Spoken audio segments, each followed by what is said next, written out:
ओम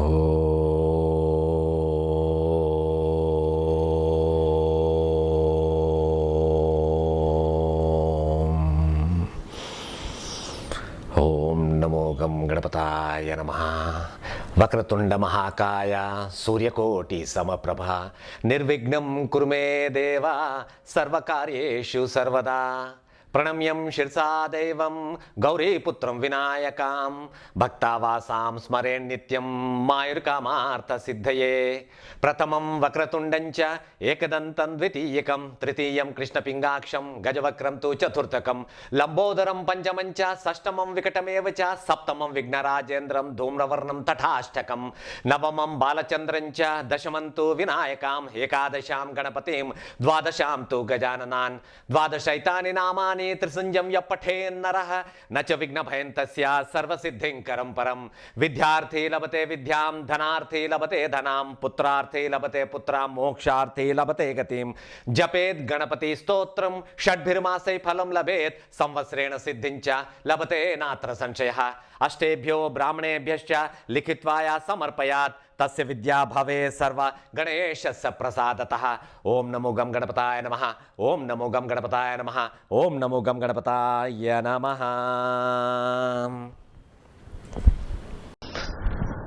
எல்லாருக்கும் வணக்கம். என் பேர் சத்யபிரகாஷ். நான் ஒரு நடிகன். நான் தெலுங்கு, தமிழ், கன்னடா, மலையாளம், ஹிந்தி, ஒடியா, பெங்காலி இத்தனை மொழியில ஆக்டிங் பண்ணிட்டு இருக்கேன். இன்னைக்கு நான் சொன்னது கணேஷ ஸ்தோத்திரம், அதுக்கப்புறம் ஹனுமான் சாலிசா.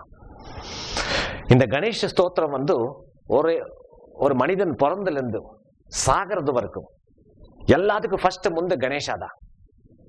பிறந்த பேர் வைக்கிறதுக்கு கணேஷா, அக்ஷாபாசம் கணேஷா, அன்னப்பிராசன கணேஷா, வீடு வாங்கினா கணேஷா, கார் வாங்கினா கணேஷா, கடைசியில் ஆளு சாகிறதுக்கு அப்புறம் கூட்டிட்டு போகிறதுக்கு முன்பு கூட கணேஷாவோட பேர் தான் வரும். அப்படிப்பட்ட ஒரு கணேஷ ஸ்தோத்திரம் நீங்க எல்லாம் சொல்ல வேண்டிய அவசியம் இல்லை. ஓம் நமோ கம் கணபதாய நமஹ, அவ்வளவுதான், அது போதும்.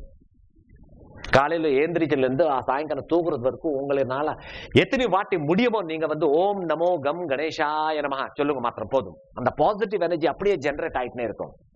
ரெண்டாவது ஹனுமான் சாலிசா.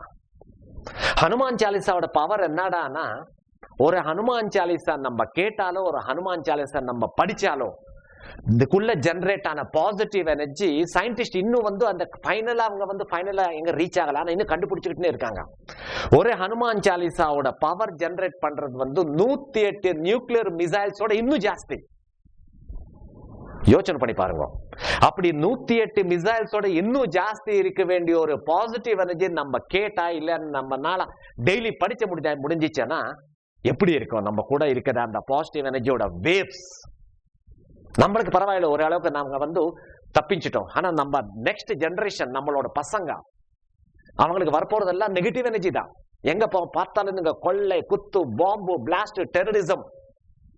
சோ இதெல்லாம் இருக்கும்போது இதுக்கு நடுவுல நம்மளோட பசங்க நாளை காலையில இருக்க போறாங்க, வர ஃபியூச்சர். சோ அப்படிப்பட்ட பசங்களுக்கு தேவை இருக்கிறது என்னடானா, நம்ம கிட்ட 1000 கோடி கணக்குல பணம் இருந்தாலும் ஒரு பாசிட்டிவ் எனர்ஜி, அந்த ஆண்டவளோட எனர்ஜி நம்ம கூட இருந்தாதான் நம்மளால தப்பிச்சுக்க முடியும். சோ அப்படி நம்மளால தப்பிச்சுக்க முடியும் அப்படியோட நோக்கியத்தோட நம்ம இருக்கும்போது நம்மளுக்கு தேவை இருக்கிறது என்னடானா பயங்கரமான ஒரு பாசிட்டிவ் எனர்ஜி.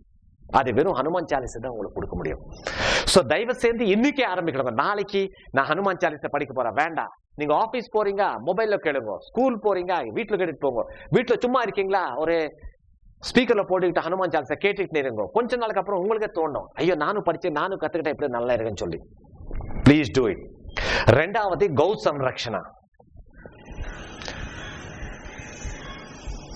ஆடு, மாடு. சோ மாடு நம்மளோட தாய் மாதிரி. அதனாலதான் அதுக்கு சமஸ்கிருதத்துல கௌ மாதான்னு சொன்னாங்க. அப்படிப்பட்ட மாடு எத்தனையோ பேர் ஹிம்சை பண்றாங்க, கட் பண்றாங்க. தயவு சேர்ந்து அப்படிப்பட்ட ஆளுங்க யாராவது உங்களுக்கு தெரிஞ்ச ஸ்டாப் பண்ணுங்க. காய் ஹமாரி மாதா ஹை, ஹிந்தில அப்படி ஒரு பெரிய போயம் இருக்கு. சோ அப்படி இருக்கும்போது நம்மளும் அதுக்கு கூட சேர்ந்து இருக்கலாம். இன்னைக்குல இருந்து டேக் எ ஓத், நானும் கோ சம்ரக்ஷன் பண்ணுவான். ஐ வில் ப்ரொடெக்ட் த கௌ. இது என்னோட duty. Please, Bharat Mata Ki Jai. Om Sairam. Jai Hind.